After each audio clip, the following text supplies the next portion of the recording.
Archery కావచ్చు, ఇంకోటి కావచ్చు. మనం డైరెక్ట్ ఇక్కడ నుంచి జిల్లా స్థాయికి పోవచ్చు. కొన్ని పోటీలు జిల్లా స్థాయి లేవు, డైరెక్ట్ నీకు టాలెంట్ ఉంది, నీకు కిక్ బాక్సింగ్ వచ్చు, నువ్వు డైరెక్ట్ కూడా హైదరాబాద్లో పోయి నువ్వు ఇంటే అక్కడ కూడా మనం ఆడడానికి అవకాశం ఉంది. కాబట్టి మన దగ్గర మనం వాలీబాలు, అదేవిధంగా కబడ్డీ, ఖోఖో ఇవి ఆడిపిస్తున్నాం. నేను అన్నగారిని రిక్వెస్ట్ చేస్తున్నా, ఈ పీఈటీలు ఎవరన్నా అథ్లెటిక్స్లో అది రన్నింగ్ కావచ్చు, లాంగ్ జంప్ కావచ్చు, ఇంకోటి కావచ్చు, ఎవరైనా గతంలో మంచి ఫలితాలు పొందిన వాళ్ళు ఉంటే వాళ్ళని మనం మండల స్థాయి కమిటీ ద్వారా రికమెండ్ చేసి మనము పంపించే పనిని మనము తీసుకుందామని చెప్పి మీ అందరికీ తెలియజేసుకుంటూ, మరి మంచిగా ఆడండి.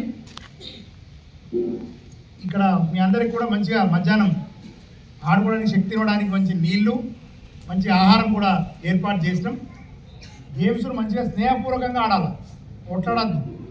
ఇవాళటి ఓటమి నెక్స్ట్ గెలుపుకు తొలిపెట్టది. ఇవాళ ఓటమి చెందిన నిరాశ చెందకూడదు, అర్థమైనా? మన ఇంట్లో ఎప్పుడు మనం నవ్వుతుంటామా? అప్పుడప్పుడు ఏడుస్తుంటామా? ఏడమా? మన ఇంట్లో కూడా, మన ఇంట్లో అయినా మనమైనా ఎప్పుడు నవ్వుతామా? రోడ్డు పోయిందనుకో, రోడ్డు సీదా ఉంటుందా? ఇట్లా మలుపు ఉంటుంది, మళ్ళీ ఇట్లా మలుపు వస్తుంది, ఒక దగ్గర ఎత్తు వస్తుంది, ఒక దగ్గర జారుడు వస్తుంది. ఇది కూడా అంతే.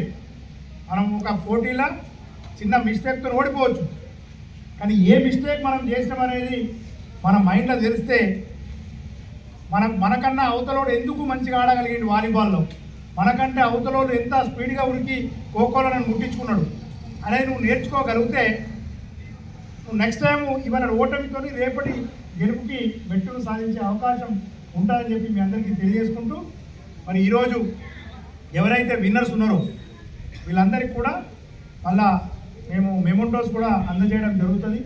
ఇవన్నీ కూడా ప్రభుత్వం నుంచి కాకుండా మేము సొంతంగా కూడా కొన్ని మెమోంటోస్ కానీ, అదేవిధంగా ఇక్కడ మధ్యాహ్నం భోజనం సంబంధించిన ఏర్పాట్లు కానీ మన తహసీల్దార్ గారు కూడా దానికి కొంచెం రైస్ పంపించడం, దానంతా మండల బాస్ తహసీల్దార్ గారు మేస్ట్రేట్ వారు రైస్ మిల్స్ ఇవన్నీ ఉంటాయి కాబట్టి వారు కూడా దానికి సంబంధించిన ఉన్నది.